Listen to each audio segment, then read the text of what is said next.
Nous sommes ravis de vous accueillir à ce webinaire dédié à PFO. Quelques minutes, je vous propose effectivement patienter 2 minutes, le temps qu'effectivement nous ayons tous les partenaires qui se connectent, sont en cours de connexion. Là, en attendant, vous avez devant les yeux effectivement une slide qui synthétise Perial. Et aujourd'hui, effectivement, c'est un acteur solide puisque nous avons 4,5 milliards d'actifs sous gestion et effectivement 4 SCPI. Alors, merci à tous d'avoir contribué à la réussite aussi de 2020, qui est une année effectivement très particulière puisqu'on a la chance effectivement d'avoir un niveau de collecte qui s'est maintenu assez fort, même si, bien sûr, légèrement en retrait par rapport à 2019, qui était une année record. Chez Perial, nous atteignons 500 millions d'euros de collecte sur l'année 2020. Donc, merci à tous. Et puis, pour répondre, bien sûr, aux questions sur PFO, j'ai avec moi effectivement deux représentants de Perial. Bien sûr, Loïc Hervé, qui va directeur général délégué de Perial Asset Management. Et puis, effectivement, Yann Lecoq, qui est responsable de l'asset management, qui vont faire un point sur PFO, puisque c'est la SCPI la plus diversifiée de Perial, celle qui, effectivement, a un peu le best-of des actifs de Perial, diversifiée en termes d'actifs, mais également géographiques. Et je vais vous montrer, ils vont effectivement vous montrer en quoi elle possède beaucoup d'atouts pour 2021. Donc, c'est effectivement… elle résiste bien et c'est intéressant effectivement de voir en précision pourquoi elle résiste bien et pourquoi elle recèle beaucoup d'atouts pour l'année prochaine. Peut-être un point sur la partie ESG, donc je passe la parole à Loïc. Et sur la partie effectivement, la slide ESG qui représente le savoir-faire de Perial. Bonjour à toutes, bonjour à tous. Merci Marie-Claire. Effectivement, Marie-Claire vous a rappelé les fondamentaux en termes de volume et d'organisation de Perial Asset Management. Donc, nous avons une équipe aujourd'hui qui est intégrée par rapport à un certain nombre de sociétés de gestion, notamment les équipes de gestion qui sont internalisées. Et c'est un point clé dans une période de crise que nous connaissons aujourd'hui, notamment pour gérer le sujet sensible de l'encaissement des loyers. Et vous verrez dans les chiffres que nous présenterons un peu plus tard que la SCPI PFO, malgré sa diversification, a très bien résisté sur cette partie d'encaissement des loyers. Et je pense que c'est à mettre au crédit effectivement de l'ensemble de nos équipes d'asset management.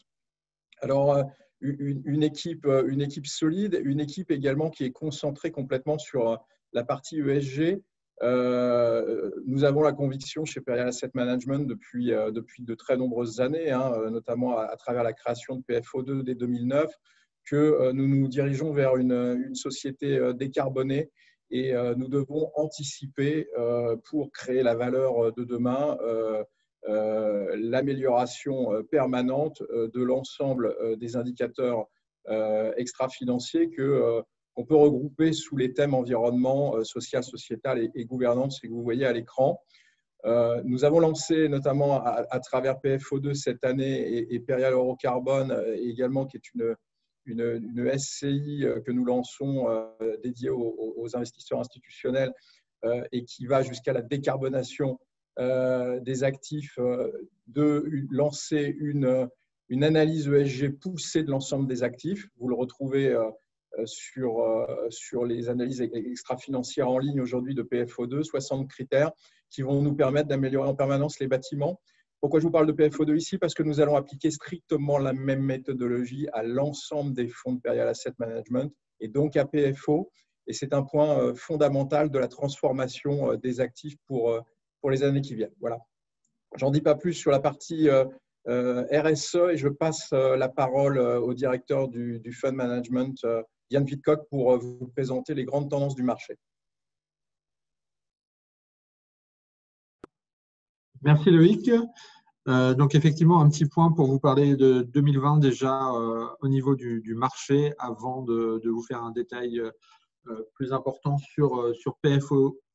Donc 2020, une année unique, bien évidemment, hein, une année qui nous a profondément surpris, avec une récession très forte sur les 2 premiers semestres.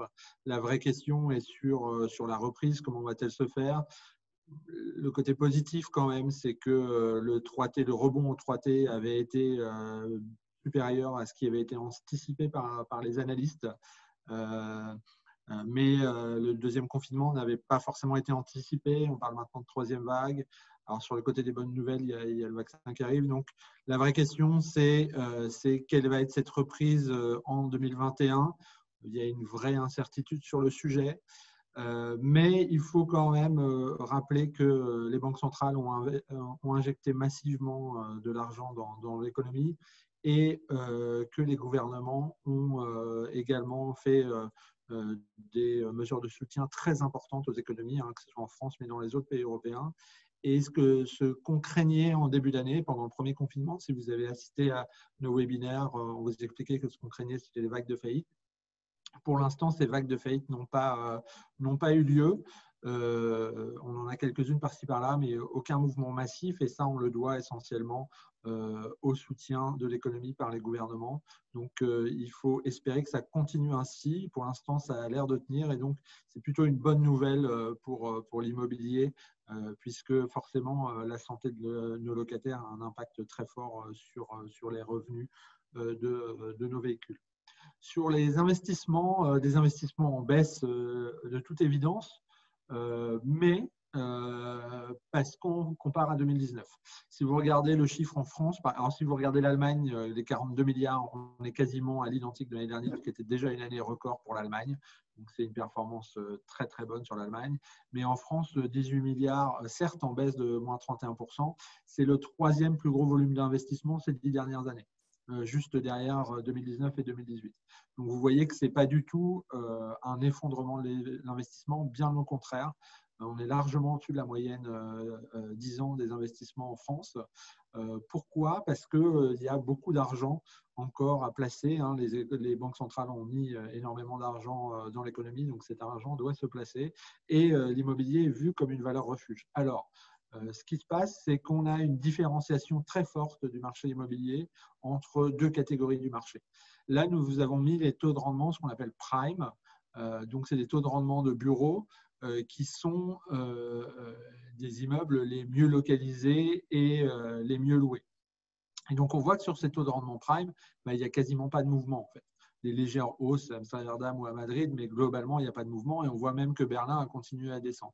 Nous, c'est ce qu'on a vu sur les appels d'offres qu'on a fait depuis 6 mois. Quand on se positionne sur des immeubles sécurisés, bien placés, comme on fait habituellement chez Perial, aujourd'hui, les taux sont les mêmes qu'avant le confinement. Il faut être clair. Mais il ne faut pas en déduire pourtant que le marché n'a pas bougé. Le marché s'est profondément transformé dans le sens où il y a vraiment une dissociation entre ce marché prime où il y a encore beaucoup d'activités, où quand vous bidez sur un immeuble très bien situé, vous pouvez avoir 10, 12 offres d'investisseurs. Par contre, dès que l'immeuble est un peu moins bien situé ou a des difficultés locatives, il y a très peu d'offres, voire des prix en baisse. Voire sur les immeubles compliqués, c'est impossible de les mettre en vente aujourd'hui parce que de toute façon, il n'y aurait pas d'acheteurs. Donc, un marché qui s'est vraiment polarisé sur les immeubles les mieux placés et les plus solides, dont les investisseurs pensent qu'ils résisteront mieux à la crise. La demande placée, donc la demande placée, c'est les prises à bail. Vous voyez qu'elle est en baisse également. Là également, la situation est à modérer dans le sens où c'est très différent suivant la taille des transactions. Vous verrez sur PFO notamment qu'on a eu, de façon surprenante pour certains, un très bon trimestre locatif sur PFO avec plus d'entrées de locataires que de sorties. Et sur le 4e trimestre, c'est la même chose. Pourquoi? En fait, ce qu'on voit essentiellement, c'est que ce sont les grosses transactions qui se sont complètement arrêtées. Depuis 6 mois, il n'y a plus aucune grosse transaction. Les grosses transactions, ce sont les transactions supérieures à 5000 m². Ce n'est pas du tout la même chose sur les petites transactions. Et les SCPI que nous gérons dont PFO, sont plutôt sur des petites surfaces d'immeubles. Alors, les petites surfaces d'immeubles, ce qu'on appelle petites surfaces, c'est entre 500 et 2500 à 3000 mètres carrés. Et sur ces transactions-là, sur ces types de surfaces-là, il y a encore des transactions et on a signé des baux, vous le verrez après sur PFO, et on continue à signer des baux sur l'ensemble de nos SCPI. Au troisième trimestre, sur l'ensemble de nos SCPI, on a eu plus d'entrées de locataires que de sorties. Et donc, c'est valable en France, mais c'est valable également dans les pays étrangers. Sur les taux de vacances, vous voyez qu'effectivement, il y a une hausse. Néanmoins, on reste sur des taux qui restent très bas comparés aux moyennes historiques. Donc, pour l'instant, c'est ce qu'on vous disait sur nos précédents séminaires, c'est qu'on a commencé la crise dans une situation bien différente de la précédente. On était sur des fondamentaux très sains, où les taux de vacances étaient bas et où il y avait assez peu d'immeubles en construction à venir. Ce qui permet d'amortir bien évidemment l'effet de la crise. Et du coup, ça se ressent sur les loyers. Même si, encore une fois, sur ce point, la situation est contrastée, ça se ressent sur les loyers. Vous voyez sur cette carte que globalement, les loyers ne bougent pas. Voire dans certaines villes, ils continuent à augmenter, ce qui continue à augmenter pour atteindre les 900 € du mètre carré. Vous voyez qu'à Amsterdam, ils ont continué à augmenter. Et Berlin, qui a connu la plus forte augmentation ces 3 dernières années de toutes les villes européennes, continue à augmenter. Pourquoi? Parce qu'il y a encore une tension sur ces villes-centres où les taux de vacances sont très bas. Le taux de vacances sur Paris a augmenté, mais on est malgré tout que légèrement au-dessus des 3%, ce qui est extrêmement faible encore. Et donc, il y a encore beaucoup de tension sur ces marchés qui fait que les loyers dans ces villes-centres sont encore en tension. Néanmoins, il faut contraster en disant que dès qu'on s'éloigne un peu de la ville-centre et des périphéries, on voit apparaître certes des loyers qui n'ont pas encore baissé, mais des mesures d'accompagnement qui sont de plus en plus fortes. On est passé maintenant à quasiment 2 à 3 mois de mesures d'accompagnement par année ferme d'engagement du locataire. Donc, c'est vraiment, donc les propriétaires préfèrent préserver les loyers faciales et donner des mesures d'accompagnement, donc des franchises, pour inciter le locataire à rentrer dans les lieux. Donc, situation contrastée, des loyers qui se maintiennent sur les villes-centres, voire en augmentation sur certaines villes-centres, mais avec des mesures d'accompagnement qui augmentent sur les périphéries. Un petit sujet sur le commerce, puisque PFO est exposé au commerce également. Donc, forcément, l'année 2020 a été très compliquée pour le commerce de détail, avec quelques, bien évidemment, commerces qui s'en sortent, comme les magasins alimentaires, vous voyez, avec une hausse de 5%. On a vu vraiment une explosion de l'e-commerce pendant ce confinement. Comme on vous l'avait dit pendant les précédents webinaires, cette crise, elle joue vraiment un rôle d'accélérateur de tendance. Et c'est vrai que ce qu'on voit sur les volumes d'investissement dans le commerce, ils sont relativement bas. Alors, ils baissaient depuis 4 ans de façon non-stop. Ils continuent à baisser. Mais ça peut être aussi intéressant pour trouver de belles opportunités. Voilà. Il y a des commerces maintenant qui se vendent dans des cœurs de centres de grandes villes à des prix beaucoup plus intéressants que ces dernières années. Et ça peut être intéressant. Voilà. Mais néanmoins, les situations en plus sont très différentes suivant, vous voyez, la typologie de commerce. Les centres commerciaux, les petits centres commerciaux souffrent énormément. Les magasins de centres de grandes villes sont les moins impactés, donc ça peut être la catégorie la plus intéressante. La santé qui est en plein boom, qui est un secteur porté par PFO également, puisque vous verrez cette année, Loïc vous présentera, on a acheté notamment une clinique en Allemagne cette année, forcément porté par des grandes tendances de fond démographiques, conjoncturelles avec la crise bien évidemment, qui fait qu'il y a un éclairage tout particulier sur le secteur de la santé qui a montré qu'on avait besoin d'investir dans l'immobilier de santé à travers l'Europe. Le débat n'est pas qu'en France, les débats étaient encore plus vifs au Royaume-Uni par exemple, mais c'est le cas également en Allemagne, et porté par des tendances démographiques fortes, puisque vous savez très bien que l'Europe est un continent qui vieillit très vite, et il y a une demande qui s'accroît de plus en plus fortement et rapidement sur notamment les résidences médicalisées, ce qu'on appelle en France des EHPAD, puisque un article dans Le Monde la semaine dernière indiquait qu'il y aurait besoin de 100 000 lits de plus en EHPAD à l'horizon 2030.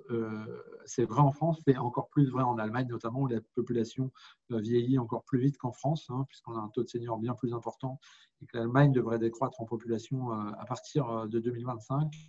Donc, c'est vraiment un secteur sur lequel on est présent et on regarde avec plusieurs opportunités, puisqu'il y a des vraies opportunités de développement sur ce secteur. L'hôtellerie qui a repris un peu de couleur, puisque vous voyez que le taux d'ouverture dans les différents pays est relativement bon, même si effectivement les taux d'occupation sont faibles. Mais je vous rappelle que sur PFO, on a uniquement acheté des murs d'hôtel, donc on n'a pas d'impact sur l'activité en elle-même de l'hôtel. Vous voyez qu'il n'y a que l'Espagne qui, pour l'instant, est à un taux légèrement supérieur à 80%, donc assez faible. Mais notre hôtel de Malaga, par exemple, sur PFO, ne nous pose strictement aucun problème de paiement de loyer. Donc, à noter que cette année, sur les impacts de loyer, l'impact a été pour nous beaucoup plus fort sur les commerces que sur les hôtels pour PFO. Enfin, une dernière petite slide pour vous parler du marché de la SCPI, même si vous êtes, j'imagine, très au courant. Donc, une baisse forcément de la collecte. Une situation assez contrastée sur l'année quand même, avec une forte collecte au 1T, une baisse au 2T liée au premier confinement et une reprise qui a mis un peu de temps à venir. En tout cas, chez Perial, la collecte a été assez faible jusqu'à septembre, mais on fait, et notamment grâce à vous, donc merci beaucoup, une très belle collecte de fin d'année, notamment sur octobre, novembre, décembre, où on fait vraiment des très beaux chiffres de collecte. Donc, une collecte qui se maintient et surtout des retraits faibles. Vous voyez que la collecte nette, au final, est toujours bonne sur l'ensemble du marché. Et chez Perial, notamment, on a moins de retraits sur l'ensemble de nos produits. Sur PFO2, PF Grand Paris et PFO également, on a moins de retraits qu'à l'année 2019. Donc, vraiment une confiance des particuliers dans le produit SCPI qui fait que les gens continuent à investir et surtout ne sortent pas. On n'a pas eu de vague massive de retrait, au contraire. Donc, c'est plutôt important pour la stabilité de nos véhicules.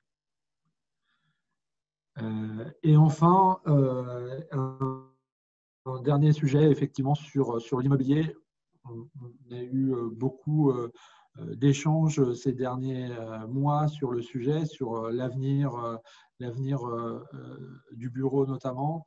Voilà. Perial a une vraie confiance dans l'avenir du bureau et je vais laisser la parole à Loïc qui va vous en parler un peu plus. Merci Yann. Effectivement, sur les mutations déjà à l'œuvre, on a vraiment une volonté, un focus d'être sur une activité immobilière résiliente.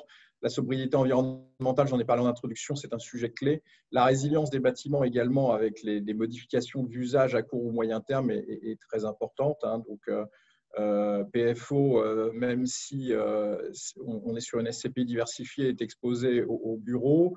Le bureau, aujourd'hui, de notre point de vue, résiste bien.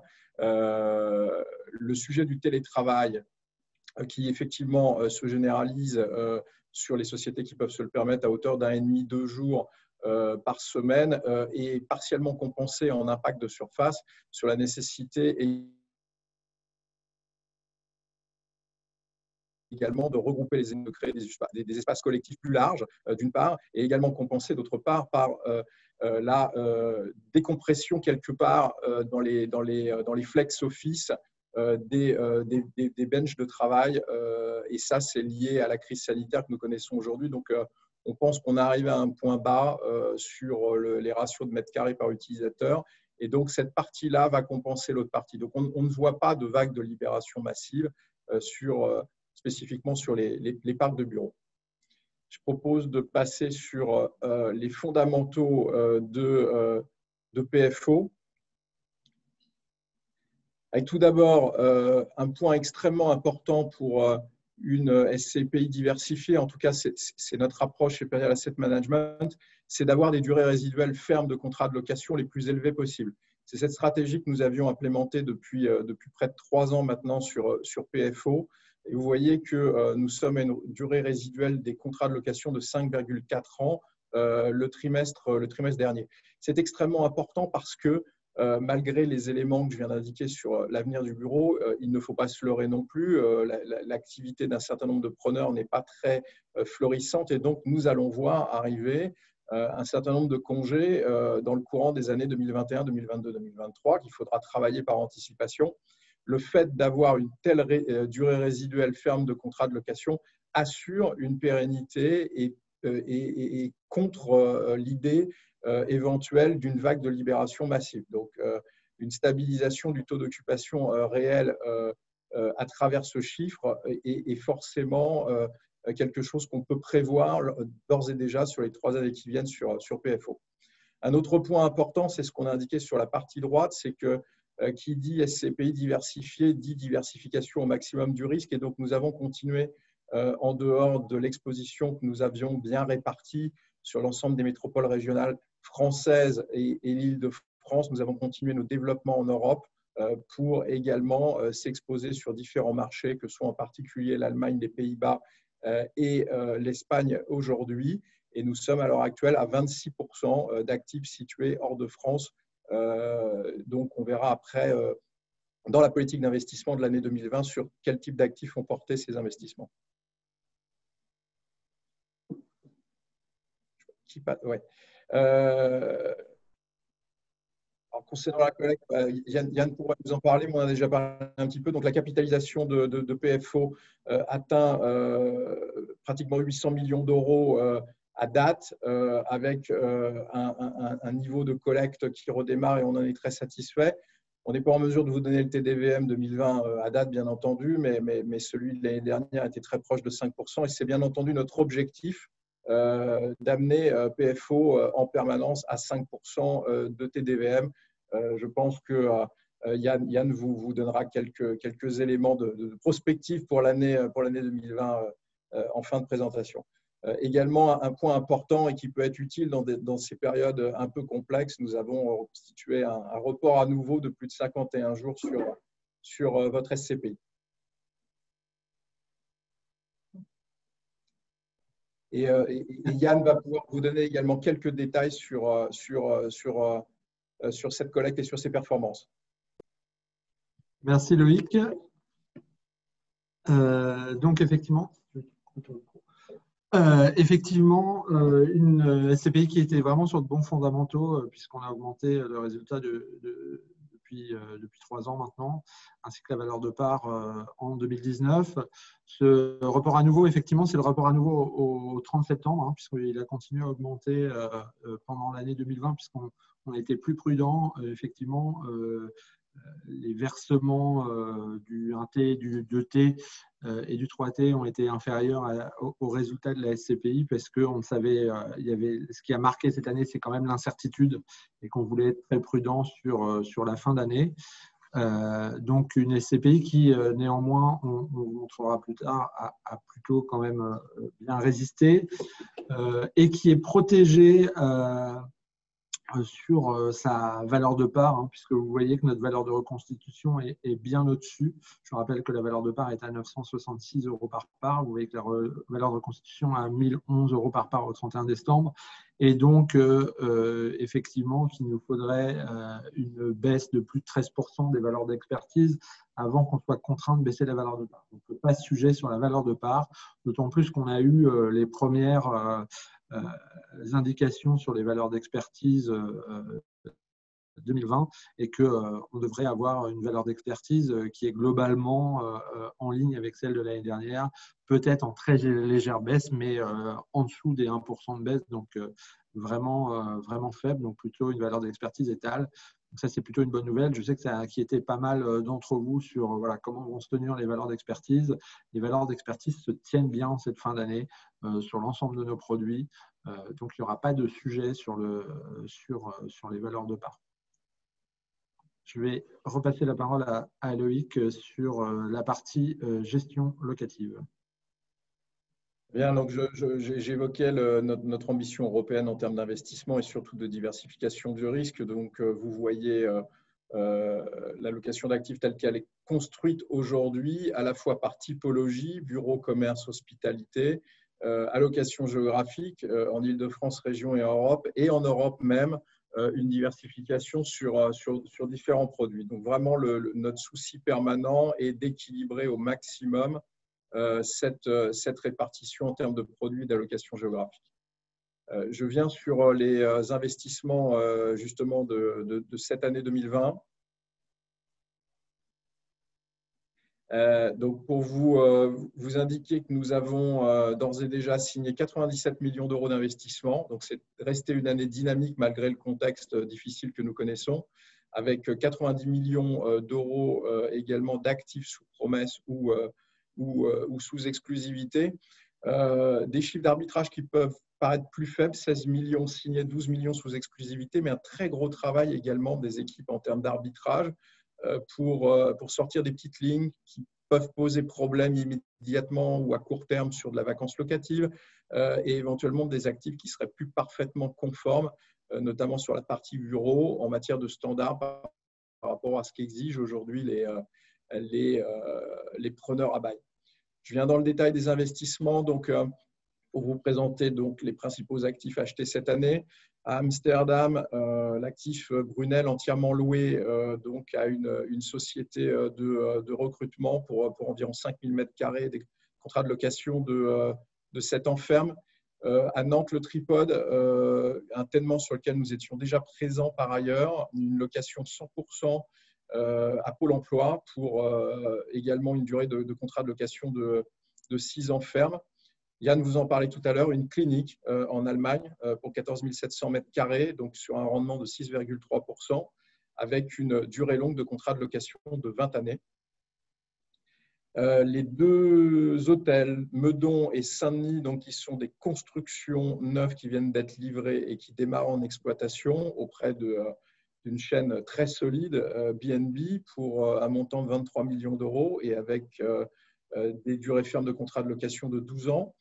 Un hôtel à Stuttgart que nous avions déjà dans le pipe au premier trimestre, mais nous avons bien voulu vérifier que le locataire allait pouvoir payer correctement son loyer. Donc, ce qui est le cas, donc nous avons rentré dans le patrimoine cet actif qui est exploité sous la marque Holiday Inn, idem sur un contrat de 20 ans.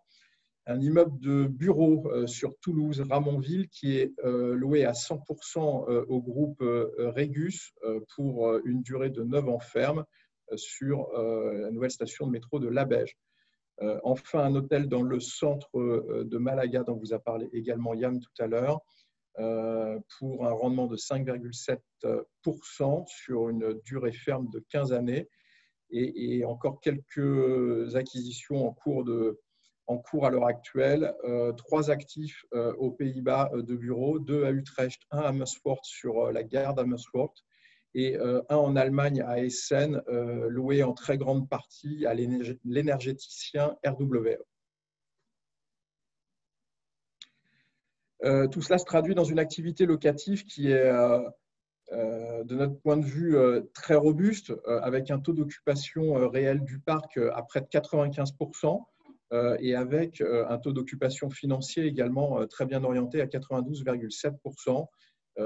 J'en ai déjà parlé, une durée résiduelle des baux supérieure à 5 ans. Vous le voyez sur la partie droite, nous enregistrons plus d'entrées de locataires que de sorties, puisque sur le dernier trimestre, un peu moins de 500 000 euros de loyers complémentaires sont rentrés pour un peu moins de 200 000 euros de sorties. C'est lié en partie au fait également qu'on a des surfaces qui sont relativement liquides dans le marché actuel et qui sont plutôt plébiscitées, notamment par les petites et moyennes entreprises. Alors, j'en viens à un point très sensible, bien entendu, et par l'actualité et par effectivement ce qu'on peut projeter dans une SCPI diversifiée. On vous a, en toute transparence, donné les taux d'encaissement à date. Alors pourquoi à date? Parce qu'ils évoluent de jour en jour. Et pourquoi ils évoluent de jour en jour? Et je pense notamment au deuxième trimestre, qui était bien entendu le trimestre le plus compliqué à gérer cette année, par le fait que, notamment sur la partie commerce ou la partie hôtellerie, nous avons signé des protocoles d'accord avec un certain nombre de clients pour les accompagner sur 2 trimestres, voire sur 3 trimestres d'étalement de loyers. Et donc, au fur et à mesure où ces étalements de loyers qui ont été contractualisés sont payés, les taux d'encaissement continuent à monter. Donc, celui du premier trimestre est à 95%. Le deuxième trimestre est considérablement remonté et les locataires qui ont signé les échéanciers respectent ces échéanciers. Le troisième trimestre est déjà à hauteur de 88%, pour une moyenne sur les 3 trimestres de 89%. Je pourrais même vous indiquer que le quatrième trimestre, où on est aux 2 tiers du trimestre en termes d'encaissement, on est bien aux 2 tiers d'encaissement des loyers à date.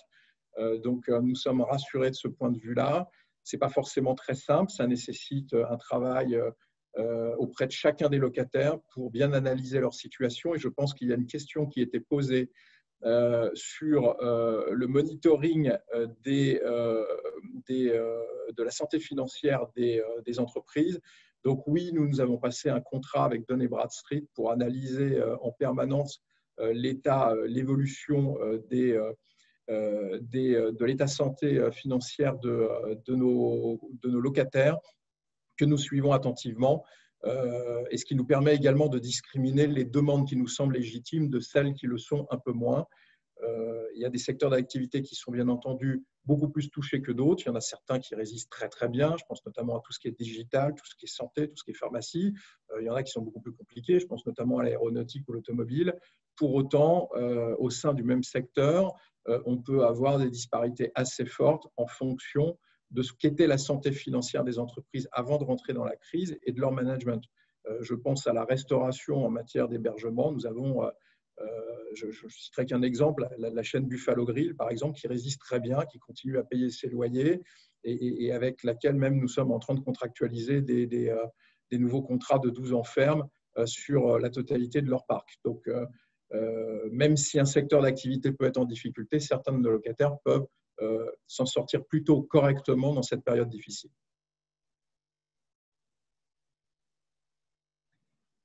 Je repasse la parole à Yann Wildcock sur la partie prévision de fourchette de dividendes. Merci Loïc. Donc effectivement, pour faire un point sur la mi-année avec toutes ces nouvelles dont vient de vous parler Loïc, sur la fin d'année, excusez-moi, plutôt que la mi-année. Donc pour vous rappeler effectivement le report à nouveau en termes de montant, donc, vous voyez qu'on est à 5,79 € par part. Donc on me demandait dans une des questions pourquoi on avait du report à nouveau. C'est uniquement cette année pour être prudent. On ne compte pas bien sûr faire du report à nouveau cette année. On versera bien évidemment tout le résultat.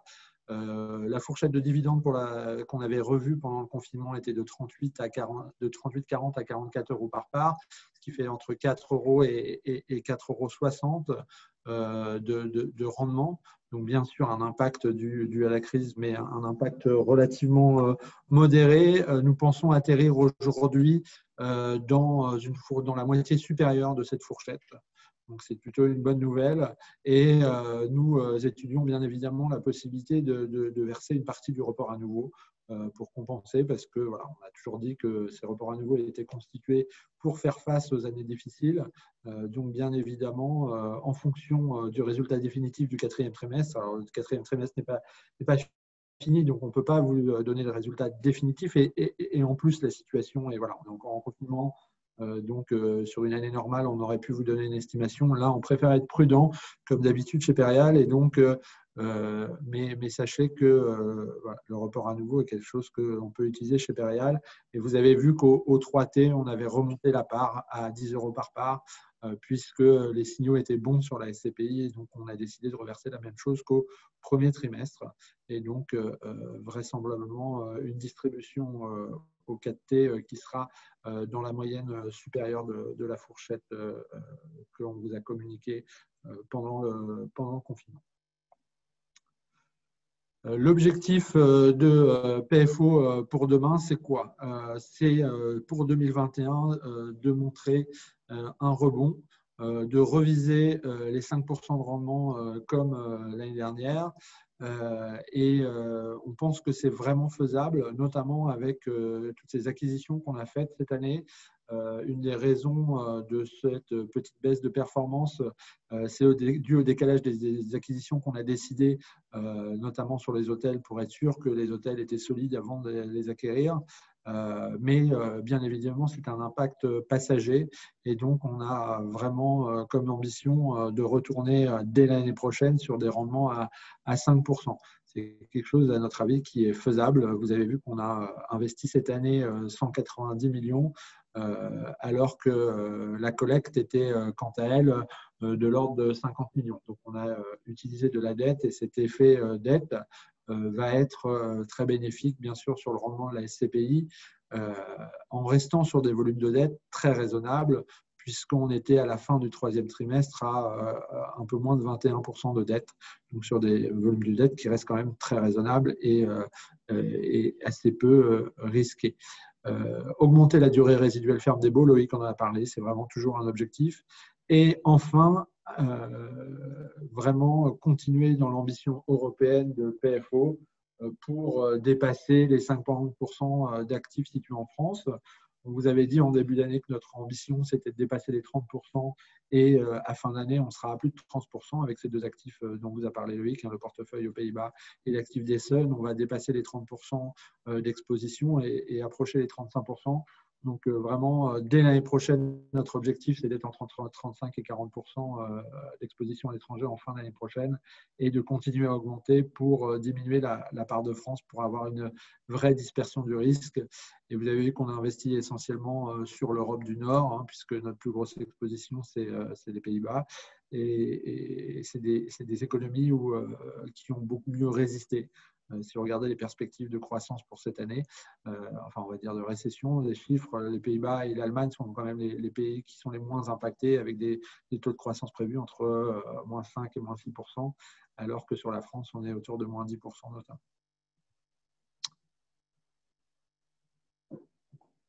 L'objectif, c'est donc d'aller vers un renouveau patrimonial de PFO.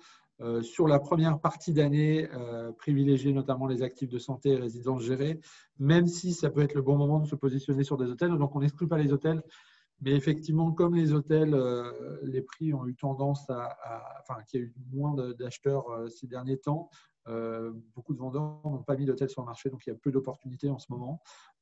Sur la santé, on a quelques opportunités, même si le marché est très compétitif parce que beaucoup d'investisseurs se sont positionnés sur ce sujet. Le but, c'est vraiment de continuer à renouveler le patrimoine de la SCPI, d'utiliser la dette comme levier de performance. Je l'ai dit, c'est un levier important pour retourner vers les 5% de rendement, qui est vraiment notre objectif à moyen terme et à court terme sur PFO. Et saisir des opportunités d'investissement et explorer de nouvelles opportunités, notamment explorer de nouvelles géographies. C'est quelque chose qui pourrait être intéressant. Donc, on ne s'est pas fixé d'objectif obligatoire pour l'année 2021, mais voilà, une vision du portefeuille à 2025 pourrait être celle-ci. C'est un petit exercice de prospective qu'on a fait pour se dire voilà, comment on a envie de transformer cette SCPI pour continuer à l'adapter à cet immobilier qui est toujours en changement dont vous parlez Loïc. Donc l'idée, c'est de continuer à diminuer la part de bureaux en augmentant l'hospitalité et notamment santé et hébergement. Et enfin, peut-être aller dans ce qu'on appelle l'activité et la logistique du dernier kilomètre. Donc, pas des grands entrepôts, mais vraiment la logistique de périurbaine, puisqu'il y a énormément de… les logisticiens ont beaucoup de mal à trouver des offres pour ce genre de produits. Donc, il y a une grosse demande locative sur le sujet et ça reste des petits actifs qui peuvent être intéressants pour une SCPI. Sur la diversification géographique, aller au-delà des frontières de la zone euro tout en restant dans l'Union européenne. Voilà, en parlant des Nordiques, de la Pologne, des Pays-Baltes notamment. C'est des économies qui peuvent être intéressantes. Mais encore une fois, ça sera uniquement sur opportunité. Les principaux marchés resteront toujours la France, l'Allemagne, les Pays-Bas et l'Espagne. Les autres seront forcément que des marchés annexes, mais qui peuvent être intéressants pour aller chercher des produits de qualité dans les grandes métropoles, toujours de ces pays-là, hein, puisque notre objectif, c'est vraiment d'axer notre stratégie sur les grandes métropoles de l'économie européenne, puisqu'on est persuadé que la reprise économique passera d'abord par ces grandes métropoles. Je vais laisser la parole à Marie-Claire pour la conclusion. Et n'hésitez pas à poser des questions par l'intermédiaire de l'interface de questions-réponses, puisqu'on va arriver à la période de questions-réponses. Bien, merci. Merci Yann. Là, vous avez effectivement les conditions de souscription et de gestion. Donc, un prix de souscription à 966 € pour un minimum, effectivement, de première souscription de 5 parts. En synthèse sur PFO, pour la slide d'après, effectivement, vous avez compris, ces PFO représentent vraiment la SCPI la diversifiée de la gamme Perial et qui lui permet effectivement d'investir dans les différents secteurs, les différents pays européens. Donc, vous avez une synthèse de tout le savoir-faire de Perial à travers PFO. Et depuis 22 ans, vous pouvez voir effectivement les TRI affichés depuis 22 ans qui sont effectivement de grande qualité, donc 7,63% de TRI depuis l'origine. Et depuis 5 ans, 6,43 depuis 5 ans, c'est le 3e meilleur TRI des SCPI à capital variable de plus de 500 millions €. Donc, c'est effectivement des performances qui sont de grande qualité, une résilience et une solidité de cette SCPI dans un univers effectivement qui est en profonde mutation. Et l'avantage de cette SCPI, vous l'avez compris, c'est d'avoir vraiment une diversité des investissements qui vous permet d'avoir le meilleur de ce que fait Perial à travers cette SCPI. Voilà, donc j'espère qu'on a pu répondre à vos questions. Je vois qu'il y a des questions effectivement que vous avez effectivement posées à travers le Zoom. Donc je laisse la parole à Yann pour répondre à certaines d'entre elles. Merci. Merci Marie-Claire.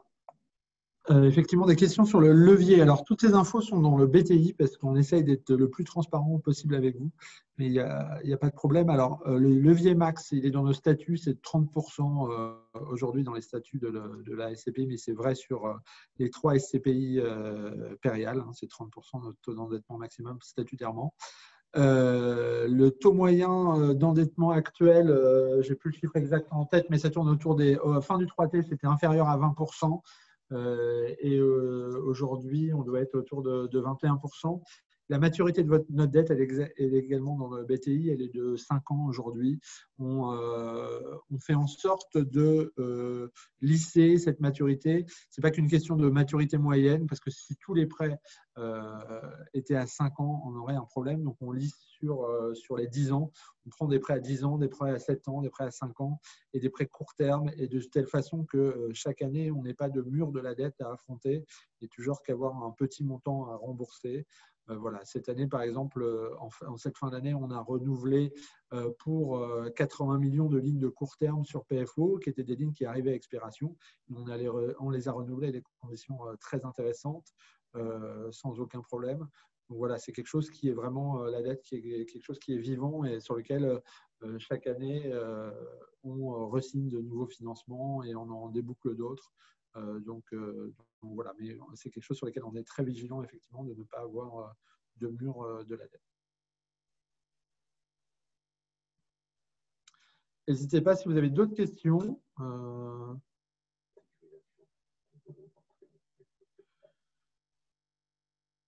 La sécurisation par les baux longs, voire très longs, n'expose-t-elle pas une érosion des rendements liés aux renégociations versus des baux plus courts pouvant générer un turnover, donc un risque supérieur, mais générer un TDVM supérieur? Tu veux répondre ou tu veux que je réponde? Non, c'est une très bonne question. En fait, tout dépend sur les secteurs géographiques sur lesquels sont situés les actifs immobiliers.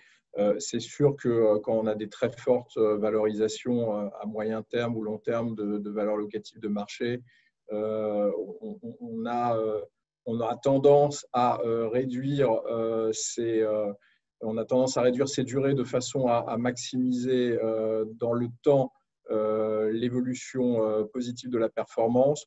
En revanche, si on est sur des valeurs locatives de marché plutôt stables, on a tendance à aller chercher de la durée. Donc, c'est une tendance de fond, comme on l'a indiqué. Maintenant, au sein de la tendance de fond, on peut avoir également des convictions d'évolution positive ou très positive de valeur locative de marché. Un actif dans le centre de Paris, extrêmement bien situé, etc. On ne va pas chercher forcément des durées longues. Et ça permet également de compresser les mesures d'accompagnement. Donc, c'est une stratégie calée sur la typologie de l'actif, preneur et la zone géographique concernée.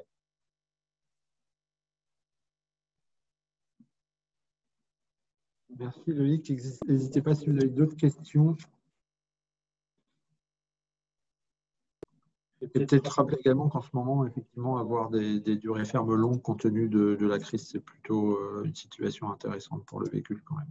En tant que gérant du fonds, c'est quelque chose qui est important, je trouve, dans une situation agitée, d'avoir une durée ferme longue. Ça permet quand même de passer ce moment difficile de façon plus sereine si vos locataires sont solides.